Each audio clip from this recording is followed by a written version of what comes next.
Hello everyone, आज हम एक बहुत ही इम्पॉर्टेंट न्यूज़ और इस न्यूज़ के साथ एक बहुत ही अच्छा टॉपिक है सुप्रीम कोर्ट के जजेस को लेकर, तो उसको हम इस पूरी वीडियो में डिस्कस करेंगे। तो सबसे पहले हम ये बात करते हैं कि ये न्यूज़ है क्या। सुप्रीम कोर्ट का एक बड़ा फैसला आ रहा है कि जजों की नियुक्ति से लेकर संपत्ति तक सब कुछ अब सार्वजनिक मतलब पब्लिकली होगा, हर एक काम। मतलब कि जो जजों की नियुक्ति होती है, अपॉइंटमेंट होती है, जो उनकी वोटिंग प्रणाली कैसे सिलेक्ट किए जाते हैं जजेस, तो उनको भी सार्वजनिक किया जाएगा। और उसके साथ ही किस जज के पास कितनी संपत्ति है, मतलब कितनी प्रॉपर्टी है उसके पास, तो इन सभी को अभी सार्वजनिक किए जाने का फैसला किया गया है। तो ये सुप्रीम कोर्ट का आदेश आया। ये न्यूज़ चर्चा में क्यों, कुछ महीने पहले आपने भी सुना ही होगा कि जस्टिस यशवंत वर्मा पर कैश कांड का एक आरोप लगा था, जिसके बाद जजों की संपत्ति सवालों के घटघरे में आ गई थी। मतलब ऐसा था, वो कुछ केस ऐसा था कि उस जज के घर से बहुत ही ज़्यादा इलीगली जो इतनी मनी मतलब इतना पैसा था, संपत्ति बहुत ज़्यादा थी उसके, जो इलीगली मतलब गैर कानूनी रूप से जो उसने रखी हुई थी। तो इसी पर जो होता है जजों की जो संपत्ति, अब हर एक जज को वैसी नज़र से देखा जाने रहा है कि हो सकता है सभी जजेस के पास ऐसी कुछ संपत्ति हो, हालांकि सब एक जैसे नहीं होते हैं। इस पर प्रतिक्रिया देते हुए सर्वोच्च न्यायालय ने सभी जजों की संपत्ति को सार्वजनिक करने का ऐलान कर दिया।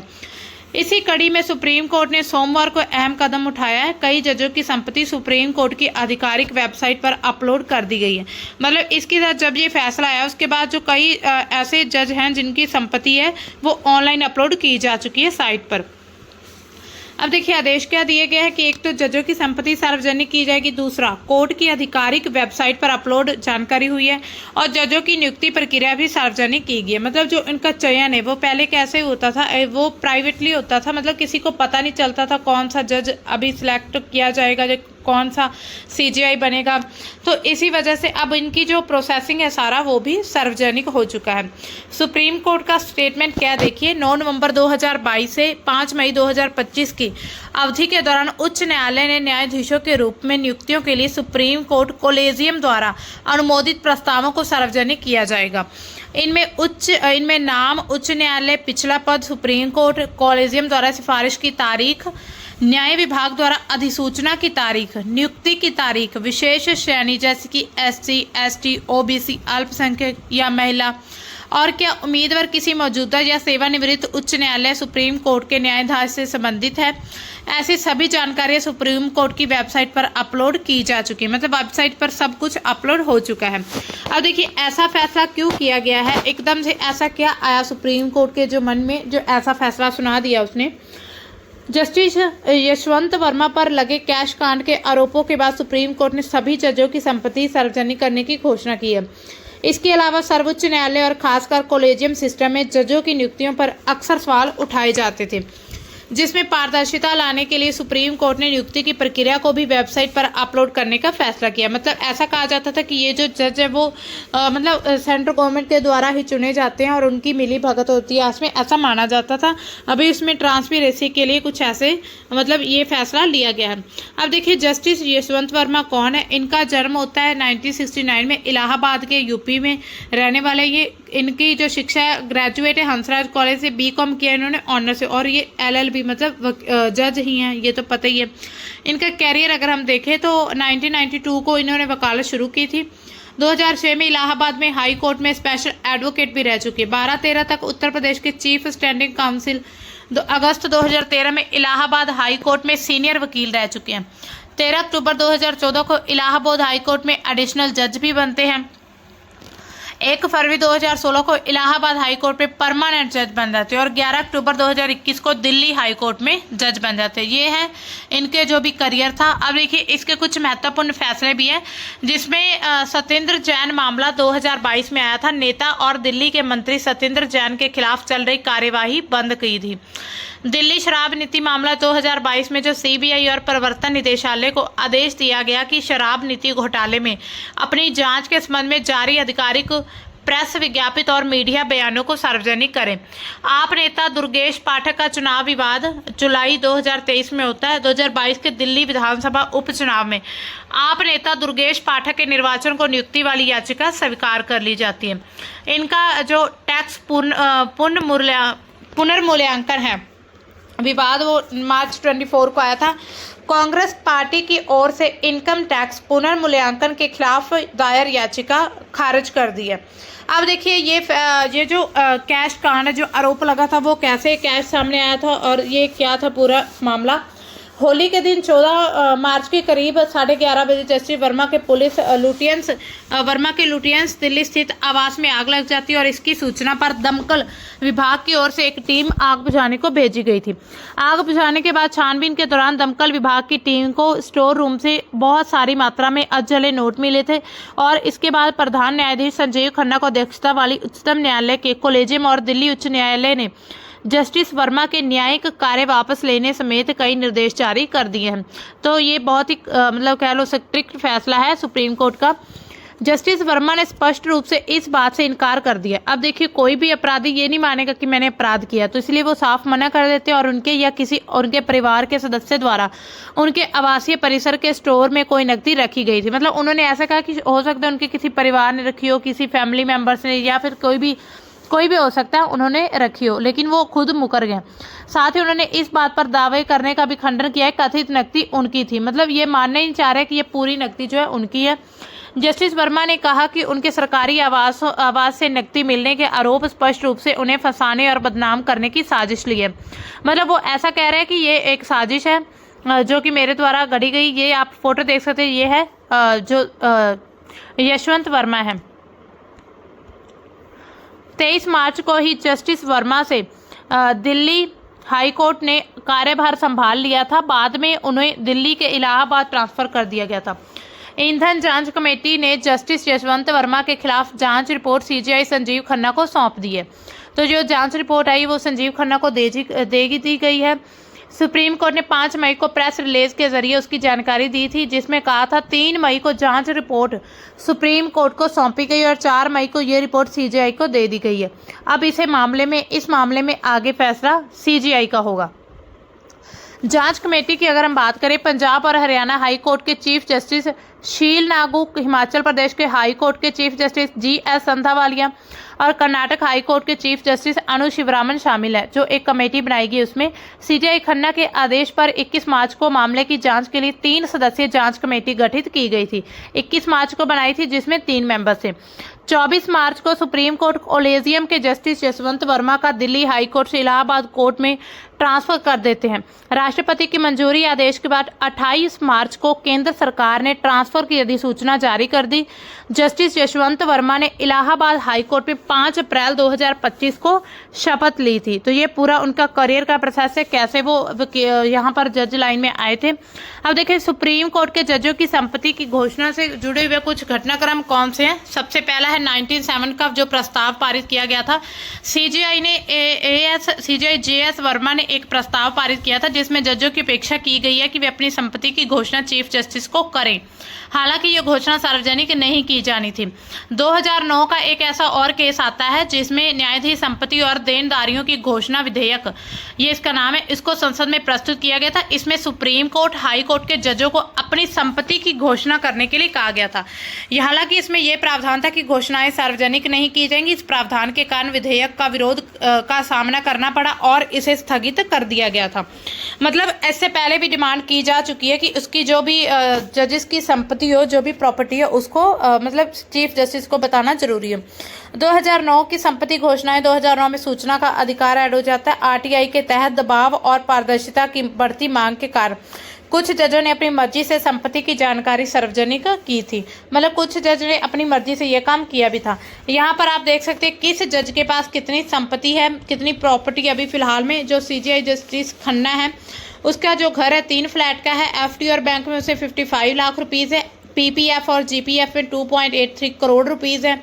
सोना चांदी इसके पास 5 किलो है और गाड़ी इसकी मारुति स्विफ्ट है, 2015 का मॉडल है। तो आप बाकी जजेस का भी देख सकते हैं। Justice Abhay S Oka, justice BR Gavai और जस्टिस सूर्यकांत। यहाँ पर देखिए ये इनकी संपत्ति का ब्यौरा दिया गया जो कि अपलोड किया जा चुका है साइट पर। और ये जो जस्टिस विक्रम नाथन है, इनका जो घर 2 फ्लैट का एक बंगला भी है इनके पास, इनकी 20 बीघा जमीन है और जो सोना चांदी इसके पास 1.5 किलो है और पत्नी का निवेश भी यहाँ पर ऐड किया गया है, उसका 1.5 करोड़ रुपीज़ है। अब देखिए सुप्रीम कोर्ट ने और क्या क्या कहा है, मतलब क्या क्या कुछ अपलोड किया है। सुप्रीम कोर्ट ने हाई कोर्ट और सुप्रीम कोर्ट में नियुक्तियों को पूरी प्रक्रिया को भी अपनी वेबसाइट पर डाल दिया, जिसमें सुप्रीम कोर्ट कोलेजियम को सौंपी गई भूमिका, राज्य सरकारों और भारत संघ से मिलने वाला इनपुट और कोलेजियम के विचार शामिल है। ये फैसला इसलिए लिया गया कि ताकि जनता को जानकारी और जागरूकता मिल सके, मतलब जनता जागरूक हो सके, जानकारी मिले, इसलिए ऐसा फैसला किया गया। 9 नवंबर 2022 को 22 से 5 मई 2025 की हाई कोर्ट के जजों के रूप में नियुक्तियों के लिए सुप्रीम कोर्ट कोलेजियम के प्रस्तावों को भी अपलोड कर देता है। इसमें जज का नाम, हाई कोर्ट सर्विस सोर्स या फिर से सुप्रीम कोर्ट के कोलेजियम में सिफारिश की तारीख, नोटिफिकेशन की तारीख, नियुक्ति की तारीख और स्पेशल कैटेगरी जिसमें SC, ST, OBC शामिल है, अल्पसंख्यक महिला, इनकी जो भी इनको शामिल किया गया। इस जानकारी में और भी बताया गया कि उम्मीदवार किसी मौजूदा या retired high court, supreme court के जज से जुड़ा तो नहीं है। इसके मुताबिक कोलेजियम ने 9 नवंबर 2022 से 5 मई 2025 को बीच 303 नामों पर विचार किया गया और 170 नियुक्ति की सिफारिश की गई है। अब देखिए इनमें 170 जो जजेस, उनमें से SC से 7, ST से 5, OBC 21, अत्यंत पिछड़ा वर्ग 7 और 28 महिलाएं 23 जज हैं। कॉलेजियम ने जो नाम हाई कोर्ट जज के नाम के लिए भेजे, उनमें 12 ऐसे हैं जो किसी पूर्व वर्तमान जज के परिजन हैं। इनमें से 11 की नियुक्ति हो चुकी है। इनमें से 3 राजस्थान, 2 इलाहाबाद, छत्तीसगढ़, 1 बॉम्बे, पटना, गुजरात, दिल्ली हाई कोर्ट में है। इन 11 जजों में 6 के पिता, 3 के बहनोई, साले, 1 के भाई या ससुर पूर्व या वर्तमान जज है। मतलब इनकी जो फैमिली है वो भी उनके जज, मतलब पूरे एक जज के फील्ड में ही है। अब देखिए संपत्ति का ब्यौरा सार्वजनिक करने वाले जज कौन से हैं। ये 33 जज हैं जो सार्वजनिक कर चुके हैं अपनी संपत्ति सभी के सामने, जैसे कि संजीव खन्ना, मनोज मिश्रा है, जस्टिस भूषण रामकृष्ण है, जस्टिस राजेश बिंदल है, जस्टिस सूर्यकांत, अभय S ओका, विक्रमनाथ, जेकी महेश्वरी, BV नागरत्ना, सुंदरेश त्रिवेदी और भी बहुत सारे नाम है। ये आप यहाँ पर रीड कर सकते हैं। ये देखिए यहाँ पर पिक्चर्स के साथ उनके नाम दिए गए हैं, इतने सारे जजेस हैं।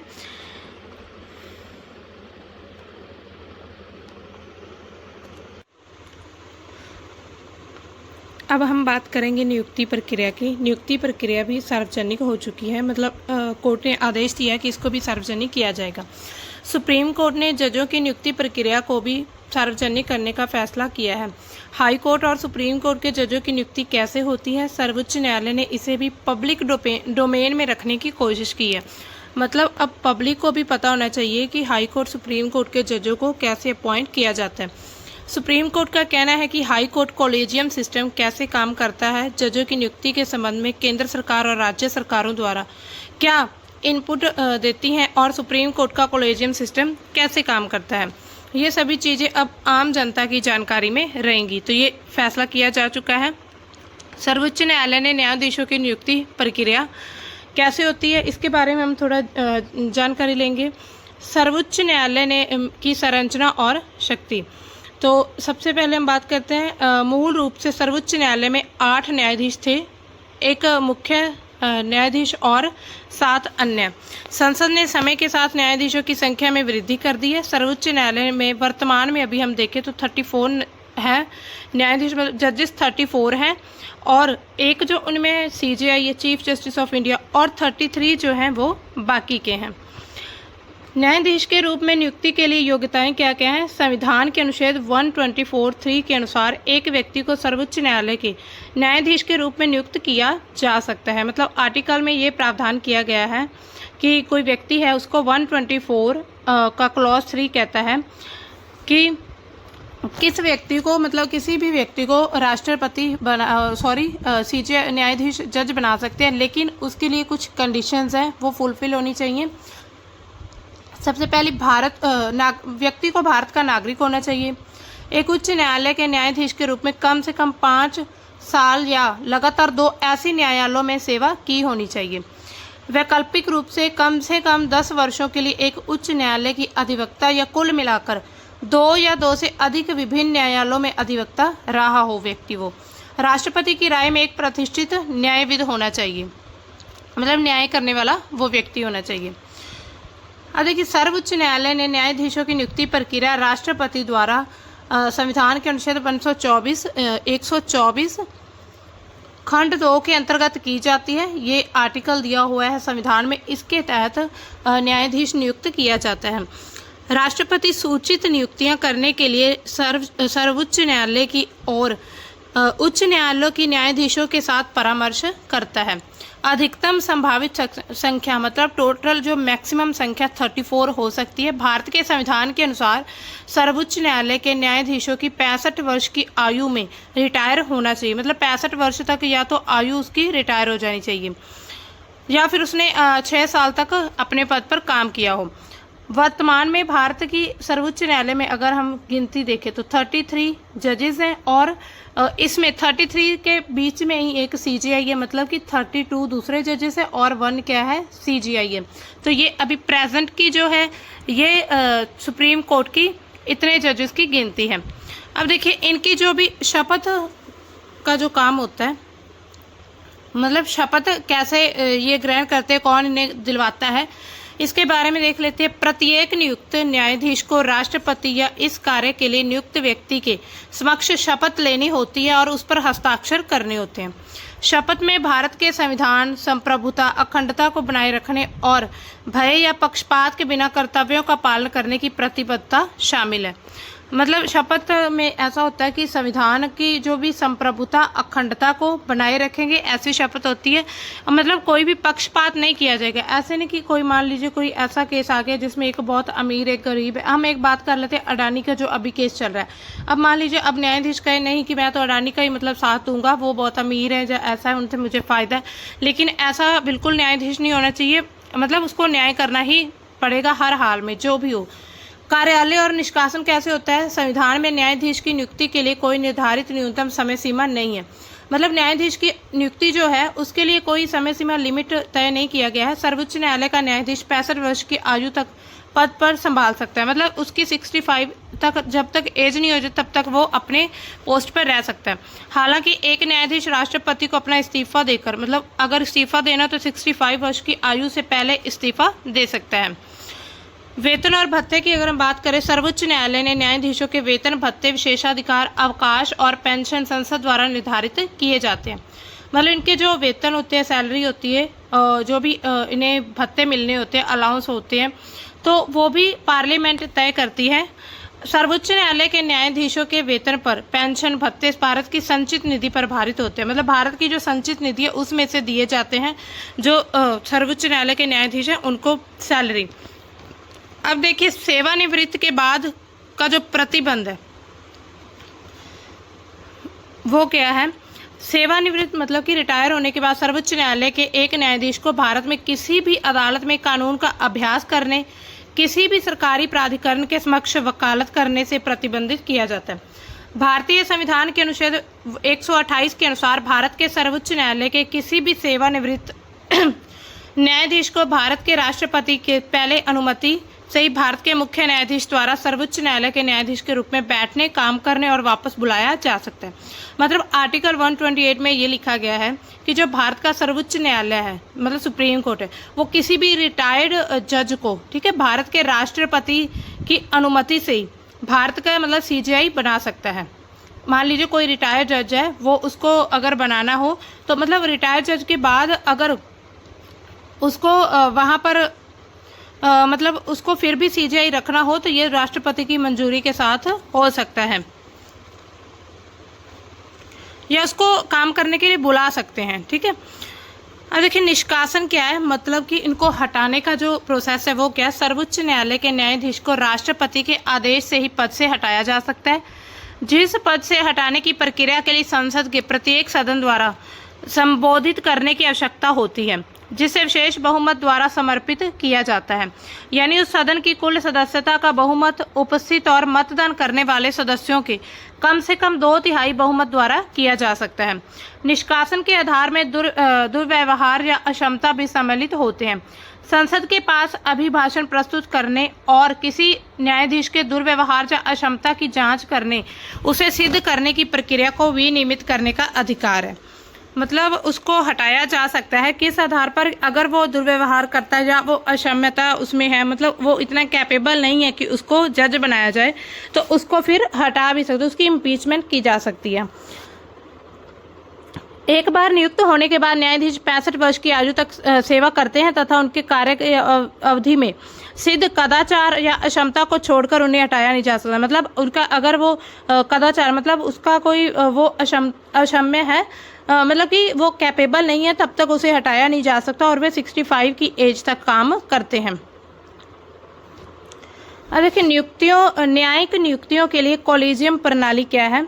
उच्च न्यायालय के न्यायाधीशों की नियुक्ति कॉलेजियम प्रणाली के माध्यम से की जाती है। कॉलेजियम प्रणाली क्या है, जिसमें भारत के मुख्य न्यायाधीश और सर्वोच्च न्यायालय के 4 वरिष्ठतम न्यायाधीश शामिल है। मतलब कॉलेजियम प्रणाली की द्वारा जो होते हैं 5 जो जज होते हैं ना, 5 जज होते हैं जो मेन सीनियर होते हैं, मतलब कि उनकी जो होती है नियुक्ति कॉलेजियम प्रणाली के थ्रू की जाती है, जिसमें क्या होता है, एक CJI होता है, ठीक है, और उसमें 4 जो होते हैं बाकी दूसरे जजेस होते हैं।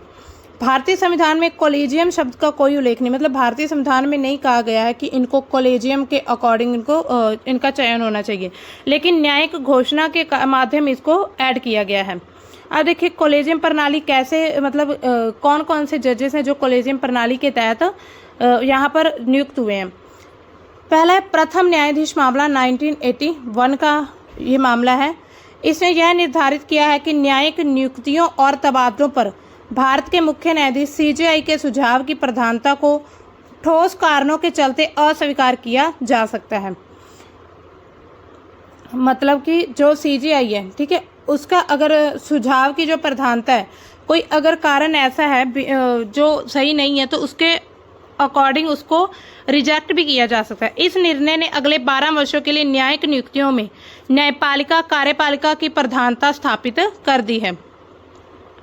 दूसरा न्यायाधीश मामला क्या है, 1993 में सर्वोच्च न्यायालय ने यह स्पष्ट करते हुए कहा था कि कॉलेजियम प्रणाली की शुरुआत की परामर्श का अर्थ है वास्तव में सहमति है, मतलब सहमति के अकॉर्डिंग उनको चयन किया जाए या उनको चूज किया जाए। इस मामले में सर्वोच्च न्यायालय ने आगे कहा कि यह CJI की व्यक्तिगत राय नहीं होगी, मतलब उसके कोई भी पर्सनल ओपिनियन नहीं होना चाहिए अगर किसी को जज चुनना है, बल्कि सर्वोच्च न्यायालय के 2 वरिष्ठतम न्यायाधीशों के परामर्श से ली गई एक संस्थागत राय होती है। मतलब एक राय होनी चाहिए सभी की आपस में मिलकर, जिसके तहत जो न्यायालय में जो सर्वोच्च न्यायालय में न्यायाधीश होते हैं, जजेस होते हैं, उनको इलेक्ट किया जाता है। उनकी कोई भी पर्सनल राय नहीं होनी चाहिए। तीसरा न्यायाधीश मामला 1998 राष्ट्रपति द्वारा जारी एक प्रेसिडेंशियल रेफरेंस अनुच्छेद 143 के बाद सर्वोच्च न्यायालय ने 5 सदस्यीय निकाय के रूप में कॉलेजियम का विस्तार किया है, मतलब जिसमें 5 सदस्य होते हैं और उनके 4 वरिष्ठतम सहयोगी शामिल होंगे, मतलब 4 उनके सीनियर जजेस होंगे और 5 सदस्य निकाय, मतलब एक बॉडी है जो कि इनको जो भी CJI और जो 3 अन्य जज होते हैं उनको चूज करती है, उनको इलेक्ट करती है, अपॉइंट करती है। तो ये कहा गया है कि जिसमें CJI और उनके 4 वरिष्ठतम सहयोगी शामिल होंगे, उनके लिए मतलब वो एक 5 सदस्यीय एक कमेटी बनाई जाती है जिसके द्वारा चयन किया जाता है। चौथा न्यायाधीश मामला 2015 का 99 संवैधानिक संशोधन अधिनियम 2014 एवं राष्ट्रपति न्यायिक नियुक्ति आयोग अधिनियम 2014 ने राष्ट्रीय न्यायिक नियुक्ति आयोग, जिसमें national judicial appointments commission NJAC नाम की एक निकाय के साथ सर्वोच्च न्यायालय तथा उच्च न्यायालय में न्यायाधीशों की नियुक्ति की कॉलेजियम प्रणाली को बदल दिया है। हालांकि वर्ष 2015 में सर्वोच्च न्यायालय ने 99 संवैधानिक संशोधन के साथ साथ एनजैक अधिनियम को असंवैधानिक और चौथे न्यायाधीश के मामले में शून्य घोषित कर दिया था।